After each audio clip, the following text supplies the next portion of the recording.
Ang mabuting balita ng Panginoon ayon kay San Mateo. Papuri sa iyo, Panginoon.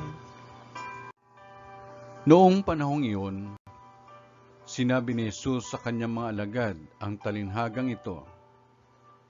Dito may tutulad ang pagpasok sa kaharian ng Diyos. May 10 dalagang lumabas upang sumalubong sa lalaking ikakasal. Bawat isa'y may dalang ilawan. Ang 5 sa kanila'y hangal, at ang 5'ay matalino. Ang mga hangal ay nagdala ng kanilang mga ilawan, ngunit hindi nagbaon ng langis. Subalit ang matatalino'y nagdala ng langis, bukod pa sa nasa kanilang ilawan. Nabalam ng dating ang lalaking ikakasal, kaya't inantok silang lahat at nakatulog. Ngunit ng hating gabi na'y may sumigaw, "Narito na ang lalaking ikakasal. Salubungin ninyo." Agad nagbangon ang 10 dalaga at inayos ang kanilang ilawan. Sinabi ng mga hangal sa matatalino, "Bigyan naman ninyo kami ng kaunting langis.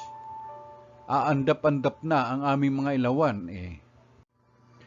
Baka hindi magkasya ito sa ating lahat." Tugon ng matatalino, "Mabuti pa'y pumunta muna kayo sa nagtitinda at bumili ng para sa inyo." Kaya't lumakad ang 5 hangal na dalaga. Samantalang bumibili sila, dumating ang lalaking ikakasal. Ang 5 nakahanda ay kasama niyang pumasok sa kasalan at ipinunid ang pinto. Pagkatapos, dumating naman ang 5 hangal na dalaga. "Panginoon, papasukin po ninyo kami," sigaw nila. Ngunit tumugon siya, "Sinasabi ko sa inyo, hindi ko kayo nakikilala. Kaya magbantay kayo, sapagkat hindi ninyo alam ang araw ni ang oras."